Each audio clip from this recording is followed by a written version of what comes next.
having some of the worst powers doesn't mean that you're a bad character. It doesn't even mean that your powers are really all that bad. After all, it's kinda just in how you use them.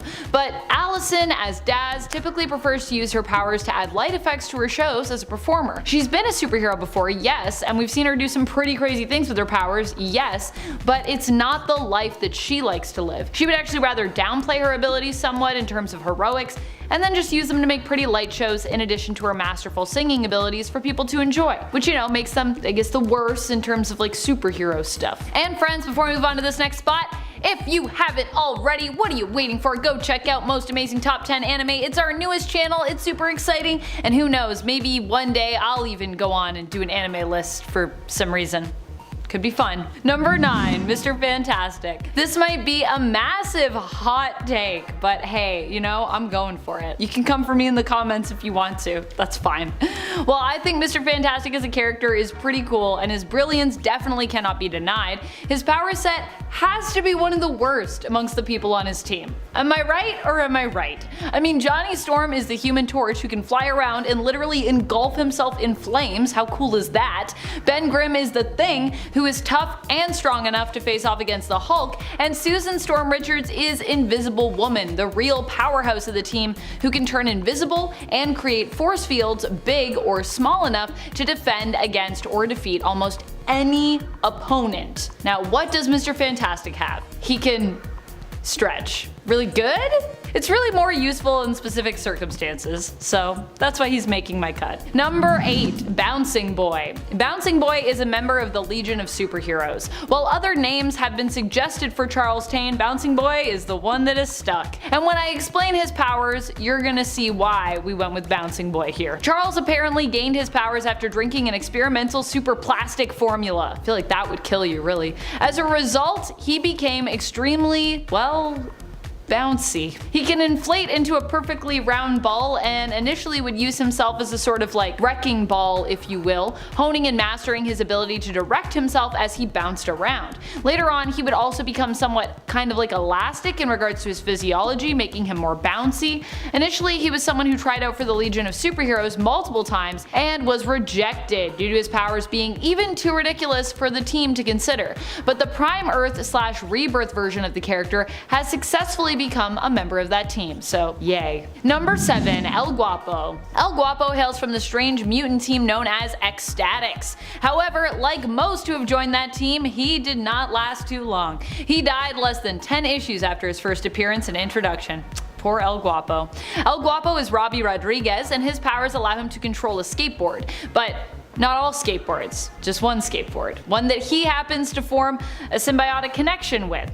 But even that couldn't really save him, and he ended up dying, actually impaled by his own skateboard. It's rough sometimes. That's the Ecstatics way. Number 6, Peeper. Peeper is one of my favorite mutants, but sadly that does not save him like others before him, who I also love, for making this list. Sorry, Peeper. After all, this is part 3, and I already had some heroes that I loved in part 2, so what can I say? I guess I tend to love heroes whose powers actually seem less than super, so these are great lists for me. It's part of what I love about those characters, to be honest. Peeper is a mutant who, honestly, all the other mutant all-stars that he's interacted with recently have been super sweet too, and I love that. I'm here for that. Peeper's powers have to do with his physical mutation, which is that he has enlarged eyes.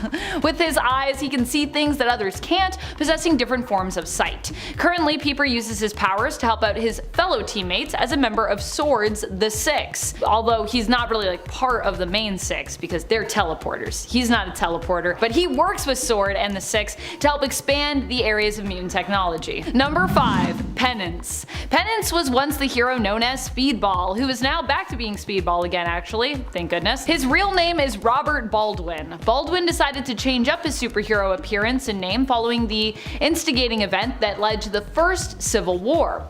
In the comics, this was actually similar to, but different from the MCU in the Sokovia Accords.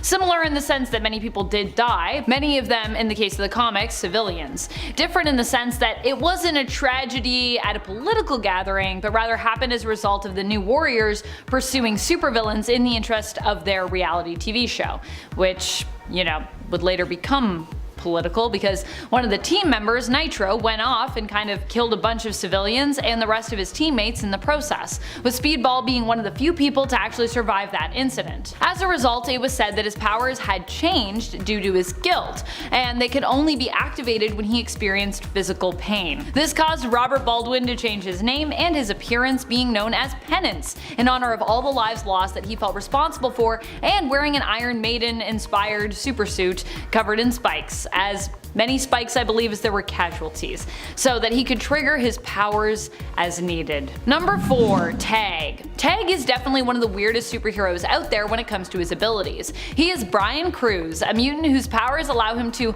tag someone psionically, inciting a telepathic urge in other people to either run away or run toward the person he's tagged. The person who's it?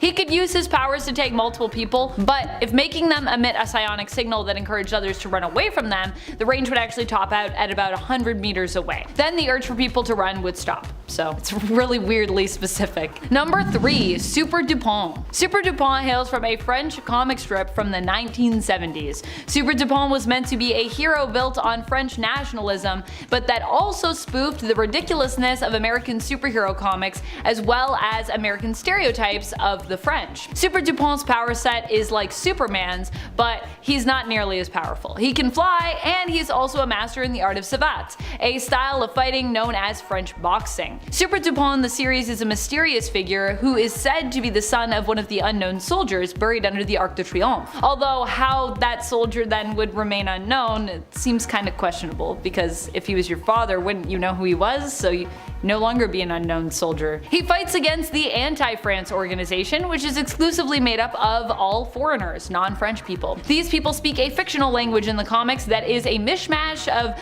non-French languages, and it's called Anti-Francais, which I think is super ridiculous. Number 2. Dog Welder 2. Dog Welder was high up on our first part to this list, but did you know there isn't just one Dog Welder out there? I know, it's shocking considering that his power set in essence involves welding people to, well, I mean, you know, it's in his name. And it's pretty unspeakable if you ask me. How is this a hero at all? Never mind, how did we make a second version of him?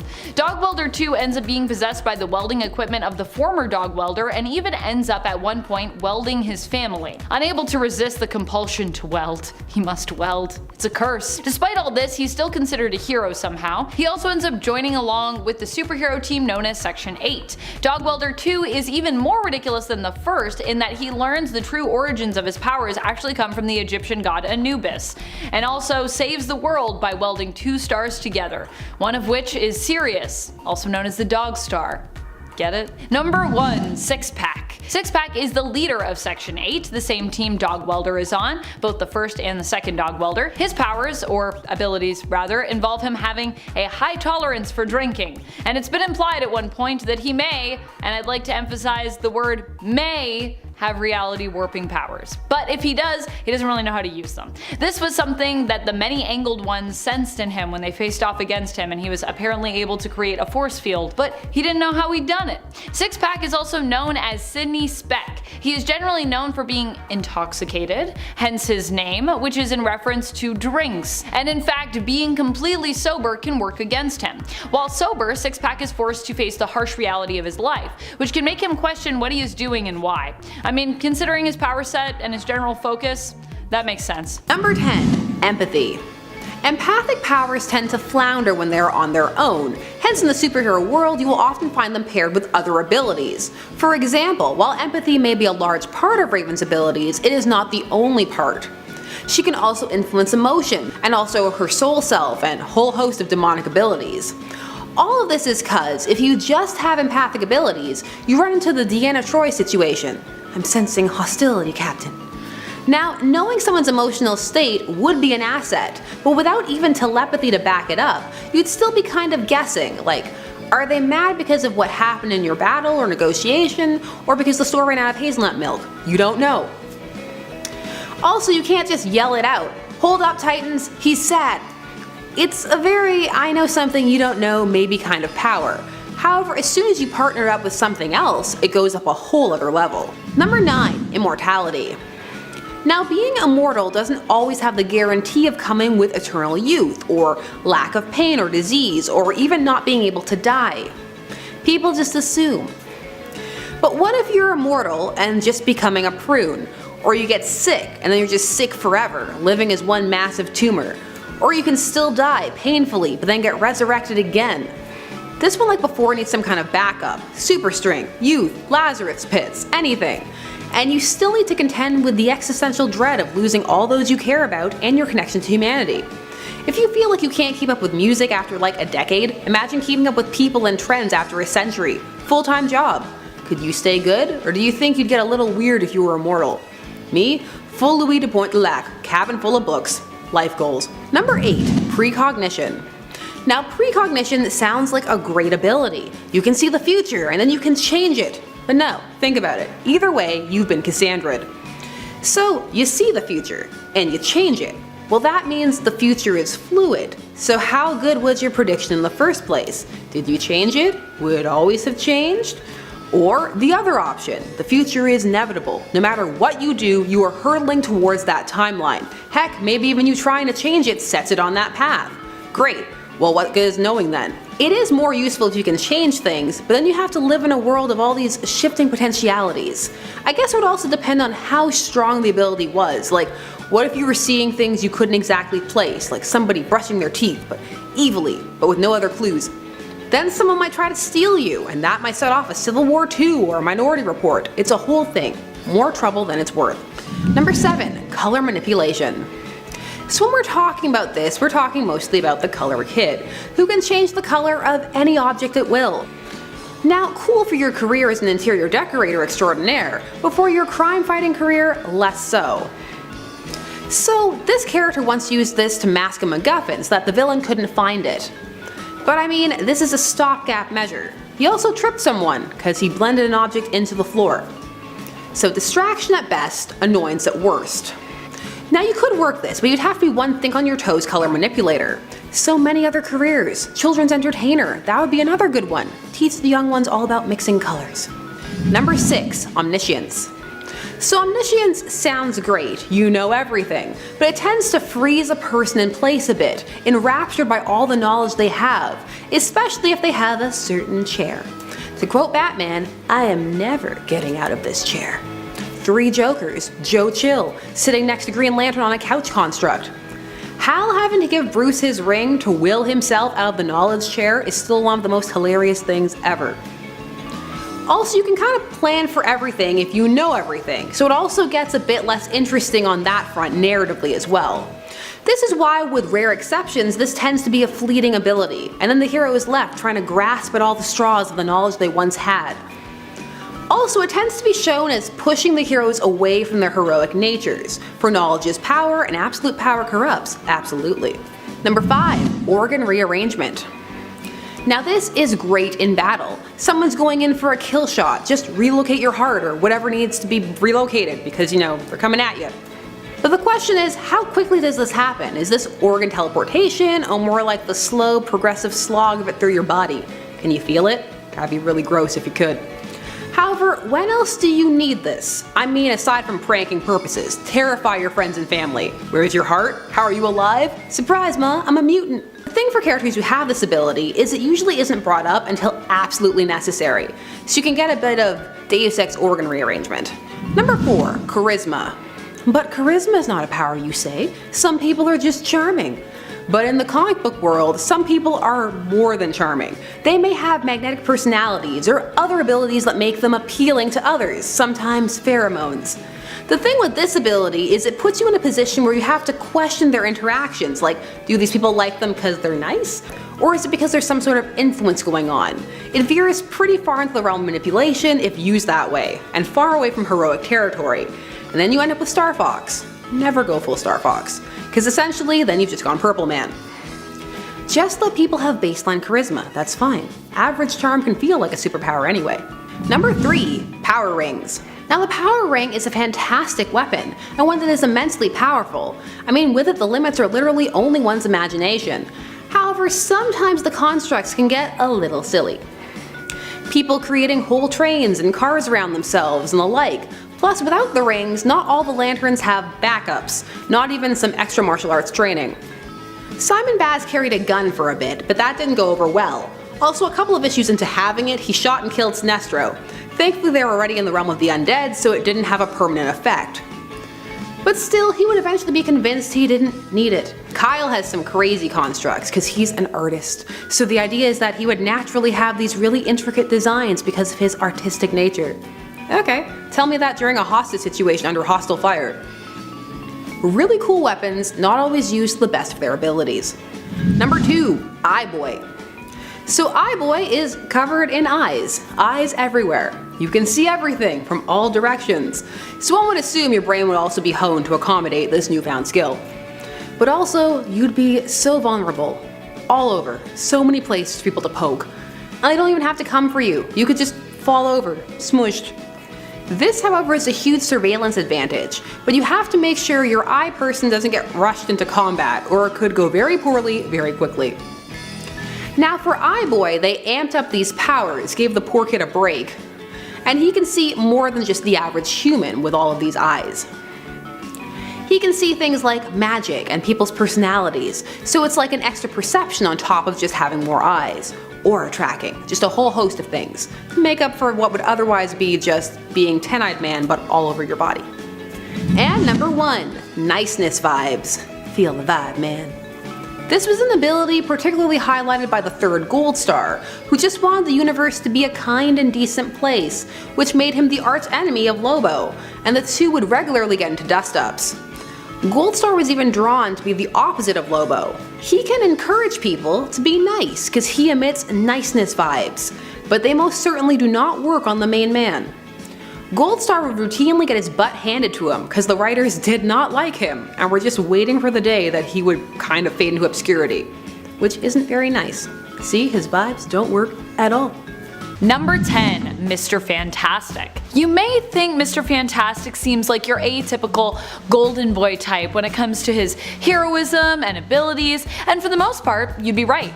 He is wicked smart and has used his intellect to outsmart villains and create technological advancements for all to enjoy. But beyond that, his truly superhuman ability comes back to his form. The plasticity of his body allows him to change shape and stretch. And if you're thinking that doesn't sound so gross, just look at these panels depicting his stretching abilities, or the effect of squirrel weapons on his elasticized form. In fact, the Fantastic Four's abilities are depicted akin to a waking nightmare in the attempted 2015 reboot of their film series. Number 9, Spider-Man. One of the most beloved heroes of Marvel, Spider-Man has always had abilities like the radioactive spider that bit him. Namely, he can climb walls, stick to ceilings, has spider sense, which, fun fact, is an ability that is inspired by spiders' abilities to sense danger via vibrations picked up by highly sensitive hairs, and Spider-Man can also shoot webbing. None of these seem particularly gross, right?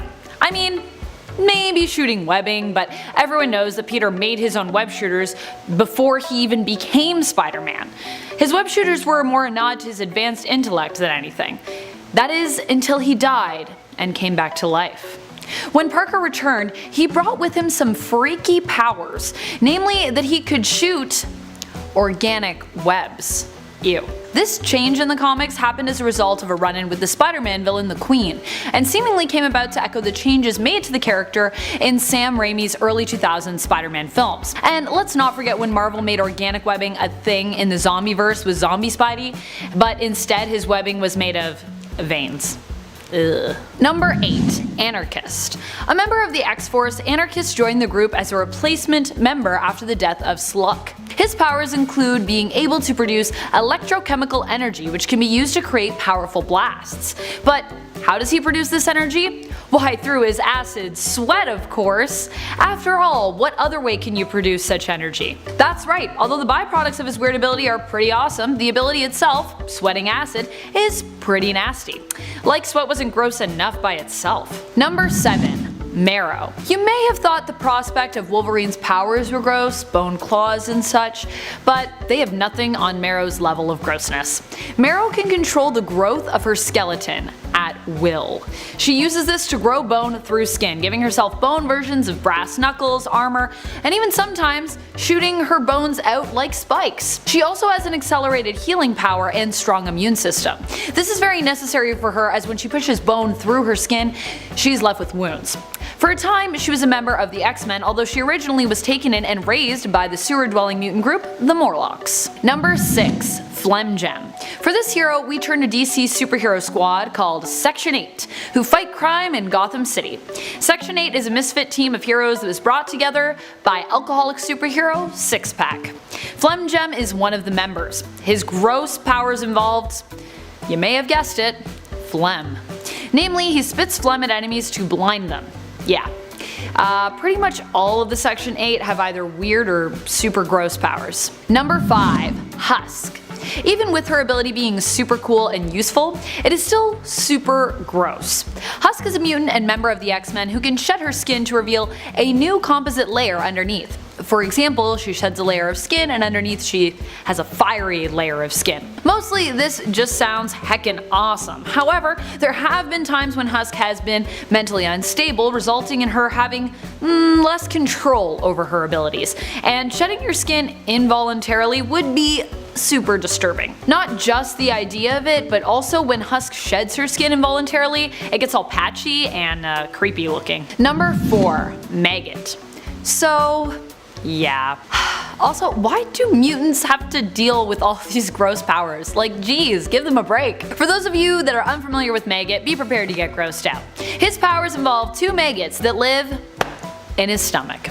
Lovingly named Eenie and Meenie by Japheth, the South African mutant who originally believed he was dying of stomach cancer until Magneto revealed to him his true mutant powers. What are these mutant powers? The slugs that make up his digestive tract can very painfully exit his body through his abdomen and eat almost anything, and then very painfully return through his abdomen, passing on power and nourishment to him afterwards. As promised, Japheth has one of the strangest mutant powers and definitely one of the grossest. Number 3. Star Fox. Representing the more thought-based side of disturbing, disgusting powers and of disturbing, disgusting writing, we have Star Fox. His powers involve pheromones, seduction, and creepy smiling.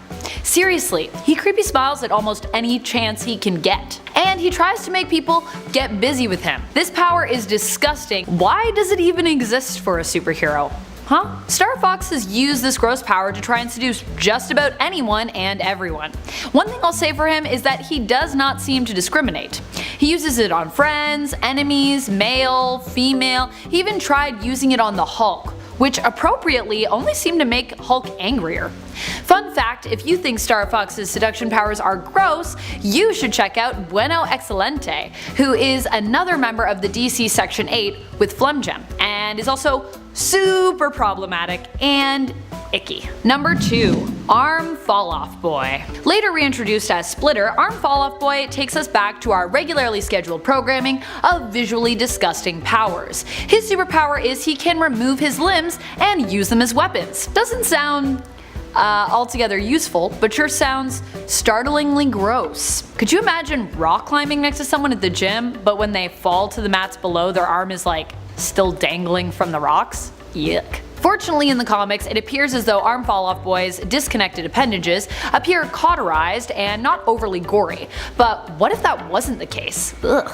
If DC ever ends up rebooting him to include a gorier version, this hero could be the first to have a slasher-style horror film franchise made about him. Number 1. Zeitgeist. Formerly known as one of the grossest superheroes, Zeitgeist is known for his acidic vomit powers. Yep, that's right. He fights evil by vomiting on it. Which, not going to lie, it does sound super effective. I know I wouldn't want to be vomited on. His power is manifested at one of the worst times possible, during a drunken makeout session on the beach. The woman he was making out with survived, but her face was burned by his acid vomit.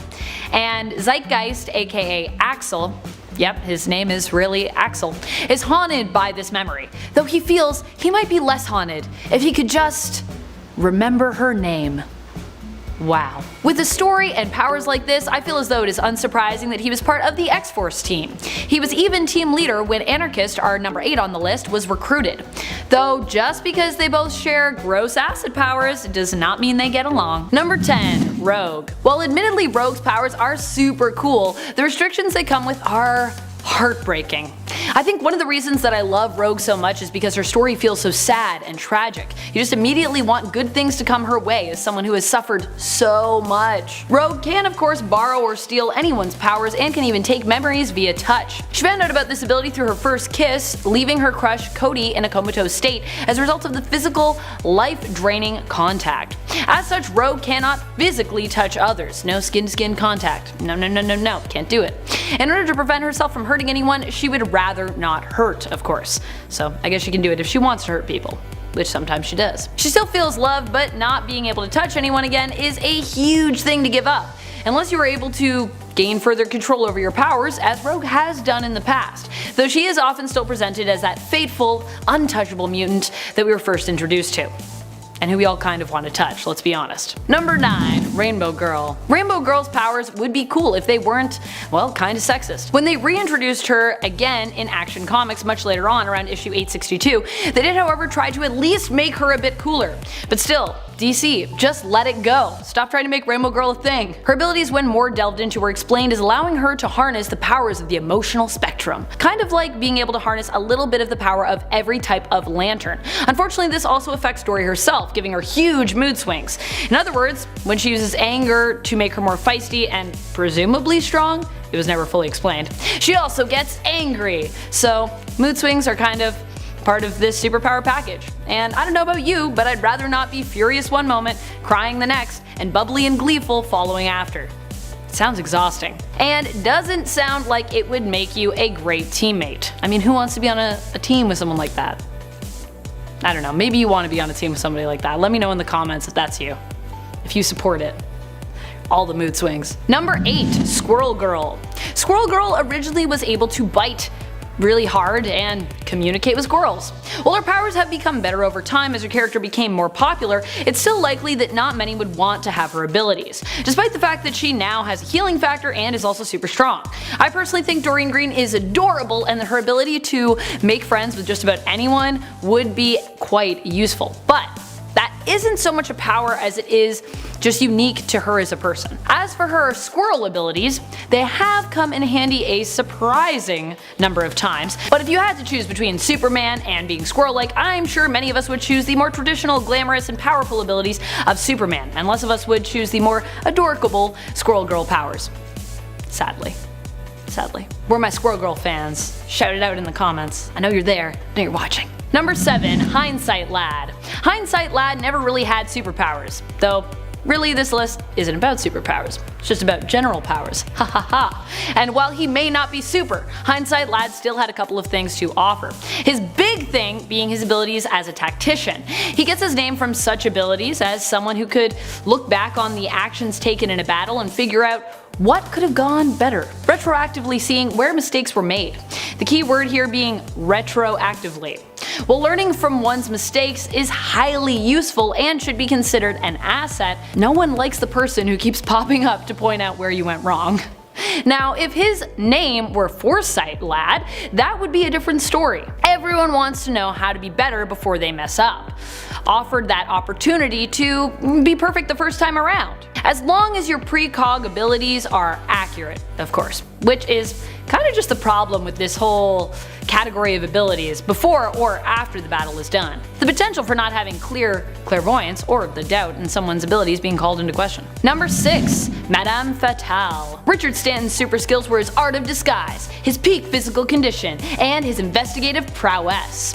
He was also super rich, kinda like Batman, except instead of dressing up like a bat, he chose to disguise himself as a little old lady no one would ever suspect. While I personally love cross-dressing and would personally love to disguise myself as a little old lady, I can imagine this very particular skill of becoming a convincing old lady would not be what most people would want when it comes to being a superhero, even if it did come with the strength and intelligence that Stanton also possesses. Unless do you want to be a really old lady? I don't know. If you want to be an old lady convincingly, then this is for you.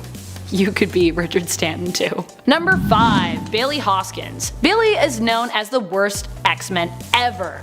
Why? Because his ability is pretty useless. He can self-detonate, but he can't regenerate. So it's like a one-time ability. In X-Men, worst X-Men ever, Bailey still manages to make this power feel more meaningful, sacrificing his life for what he believes is the greater good and taking out Lord Riches, who has become a dystopian fascist leader in this alternate world. When it turns out that Miranda, his friend who appears to have reality-altering abilities, claims to be responsible for the reboot of the Marvel world on multiple occasions, but cannot change it this time, Bailey aims to save the world himself. He blows himself up while talking with Lord Riches, killing him and saving the world from his evil reign. I mean, I still wouldn't want his ability, but dang, Bailey is a cool mutant dude. I like him a lot, but also it's not a great ability. It's not a good power. Sorry. Number 4, Arm Fall Off Boy. Arm Fall Off Boy just has a pretty useless ability. His power is that he can detach his limbs. If you could find a way to make it handy, get it? Handy? Oh, see what I did there? I could see it being valuable, but in most cases this power has not proved to be super useful for him.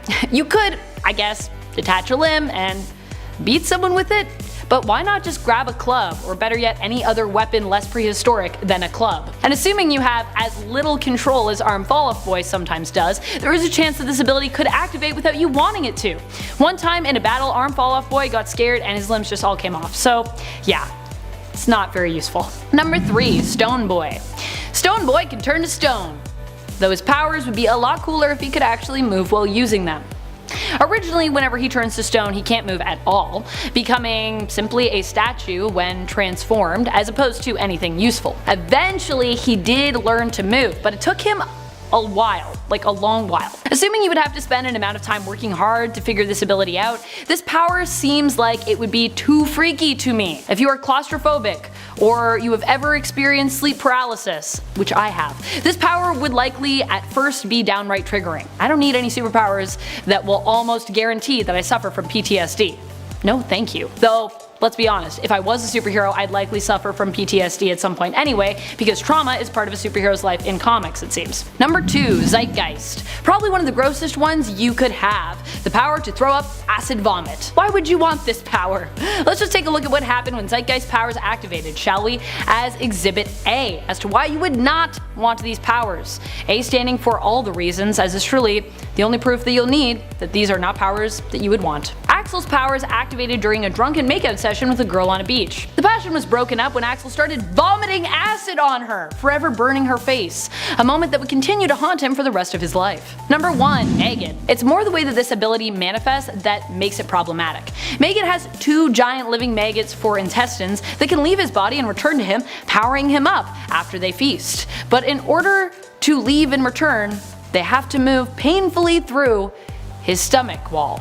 It's kind of like that scene from Alien every time he uses his power. Number 10, No Girl. No Girl is a creation of Grant Morrison's. Grant Morrison, when they were writing X-Men, decided to create a bunch of new mutants, and all of them were about as weird as you'd imagine someone like Morrison would make them. No Girl, of course, is, well, no exception. Her powers are actually pretty cool, but the fact that she didn't really have a body to speak of for a good amount of the time we've known her in the comics was not really as cool. Of course, this has since been somewhat fixed, as Martha no longer uses the codename No Girl, but instead, after having been given a body by the Five, is known as Cerebella. Cerebella's powers are psionic, but considering that she no longer has her original body as it was taken from her by the U-Men when she was only a teenager, it's often been implied that she actually requires substances to her brain to stay alive. Prior to being given a body again, Cerebella as No Girl was suspended in a liquid-filled sphere or tank and lived her life that way, as a brain. And friends, before we move on to this next spot, if you are loving what we do here at Top 10 Nerd, please go check out our newest channel, Most Amazing Top 10 Anime, and give it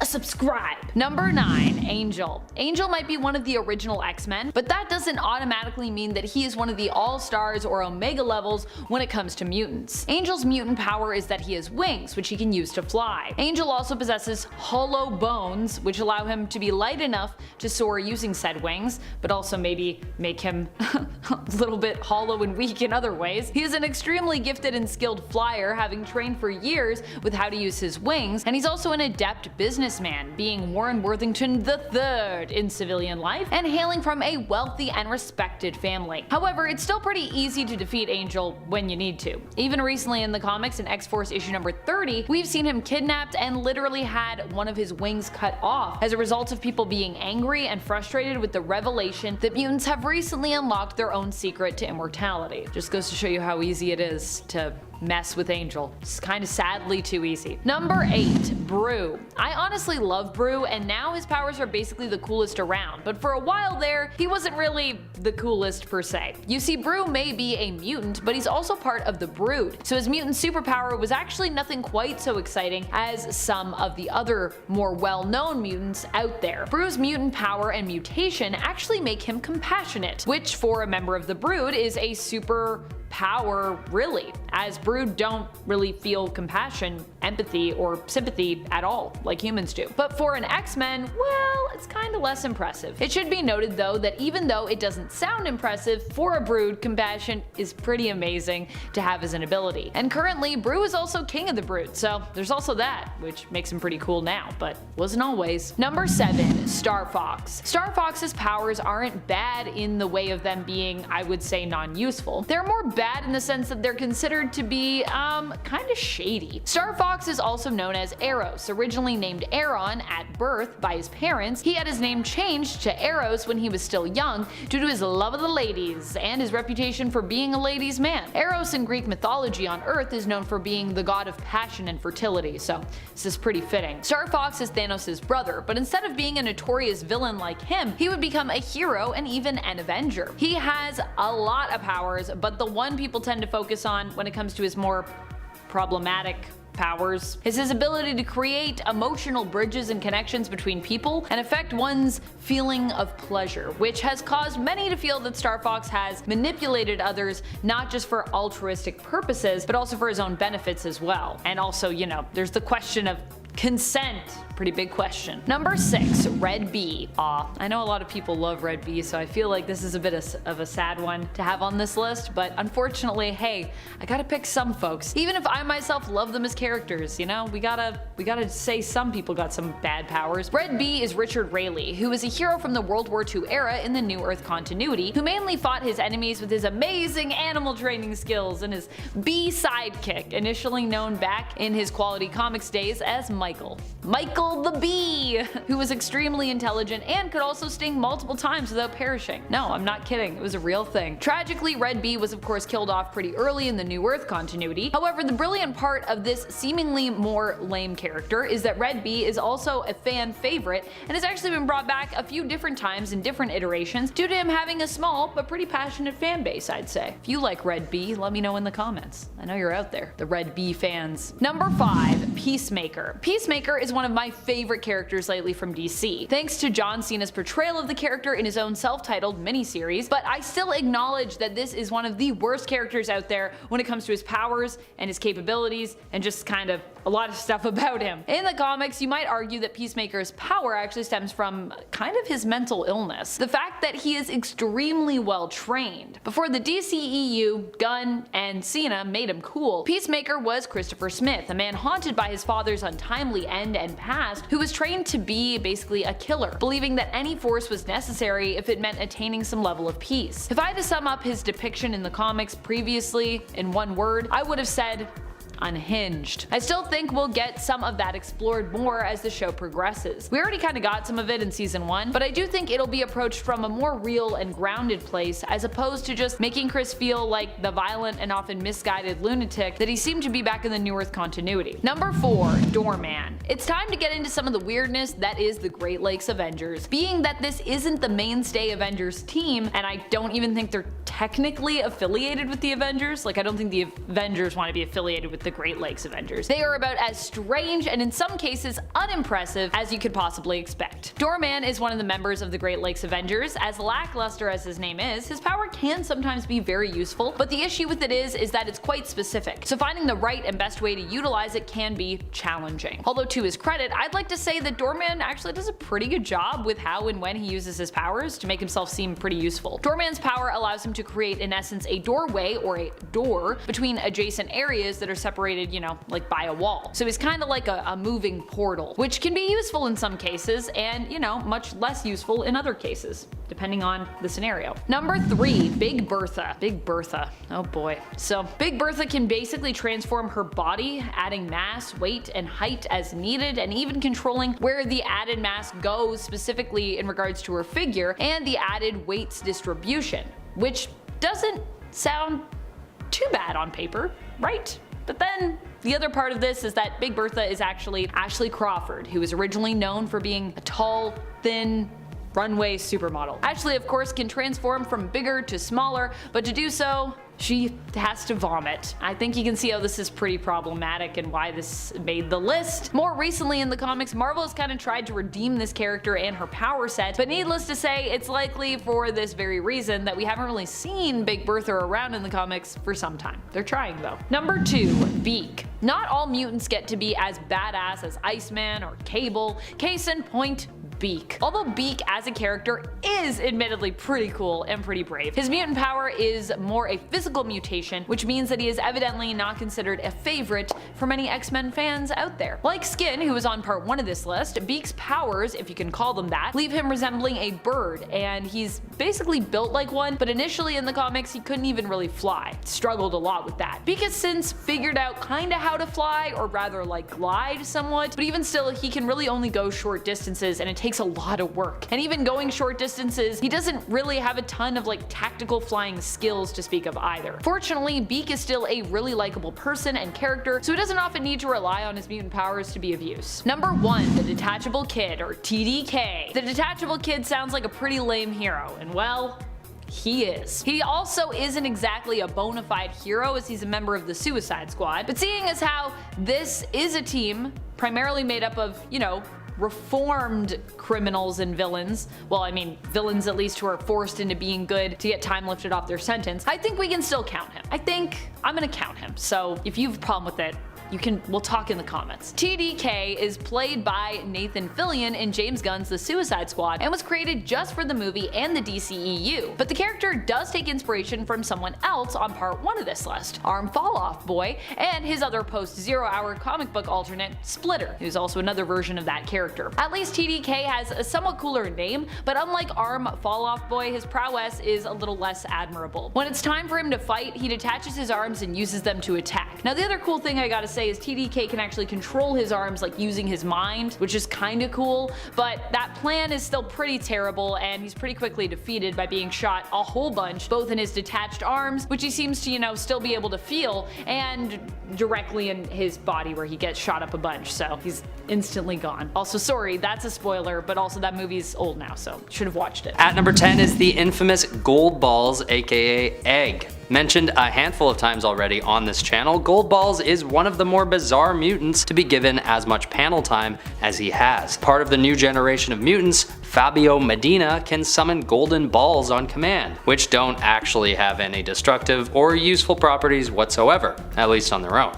Although it is soon discovered that when combined with the powers of 4 other mutants, Gold Balls is able to create a force field of immortality that can resurrect fallen mutants and protect others from death on the island of Krakoa. So there is, after all, a pretty impressive use for Fabio's abilities, but only when paired with the powers of 4 other mutants. On his own, he just squeezes onto this list.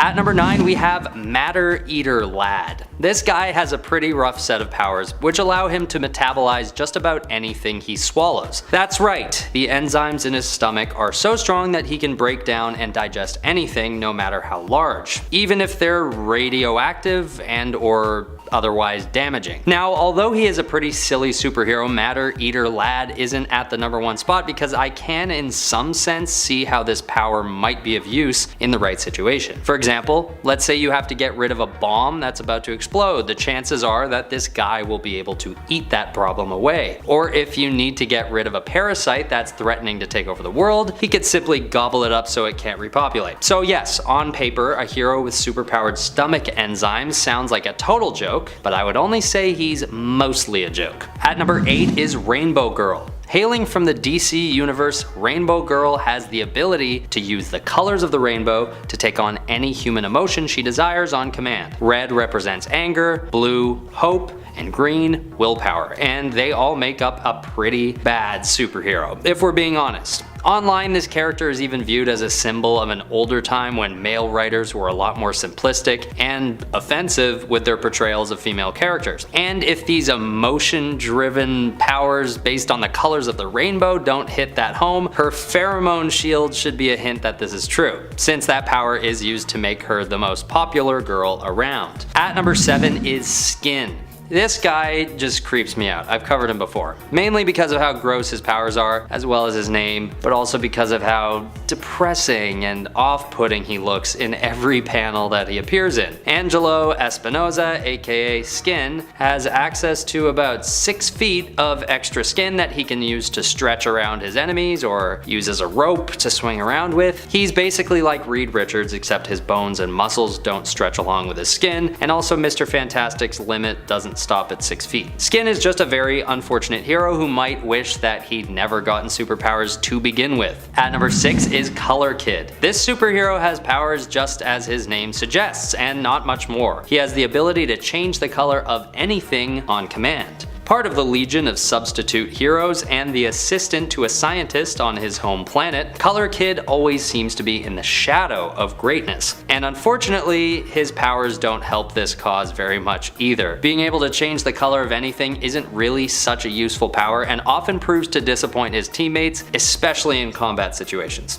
At number 5 is Arm Fall Off Boy. This guy is pretty clearly a gag character, but he's technically part of the official DC universe, so he's fair game for the list. Arm Fall Off Boy, worse name, has the incredible ability to detach his limbs and use them as melee weapons. As gross and as weird as this power is, it seems like he at least believes in himself, which is something. In one panel, we see him proudly popping his left arm off with a big plorp sound, preparing onlookers to be, quote, astounded by his power. He obviously doesn't have a huge backstory, so it's hard to expound too much on him, but he definitely makes history for being one of the worst heroes, if nothing else. At number 4 is the one and only, the infamous Bailey Hoskins, with the power to self-destruct. This is one of the more tragic superheroes who ends up losing his life after only 4 issues when he finally uses his power. We can assume that this character should land on a list like this every time, considering the comic book series that he's featured in is literally titled X-Men Worst X-Man Ever. But to be fair, this mini-series is known to be a pretty epic read considering the stakes at hand during the run. Bailey has to decide whether or not he's going to use his powers when an evil mutant dictator threatens to take over. At number 3 we have the people of New York City. Yes, even though it's hard to imagine calling them superheroes, at one point, the people of NYC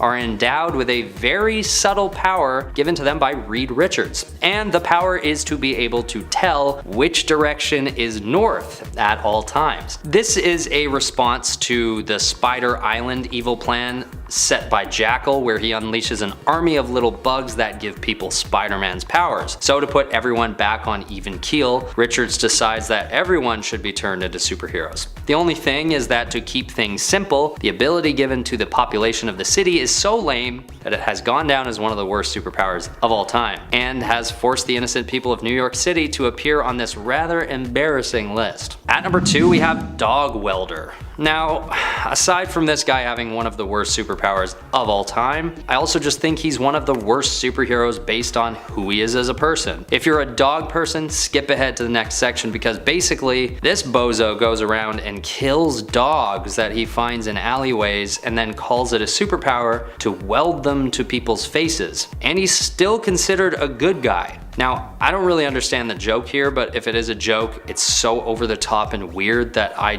don't even get it. I feel like DC was trying to come up with a meme character here for a laugh, but I don't like the part where he's just killing dogs, nor do I even get it at all. Dog Welder is a big thumbs down in my books, and I think he rightfully deserved a spot high on this list. Shame on you, Dog Welder.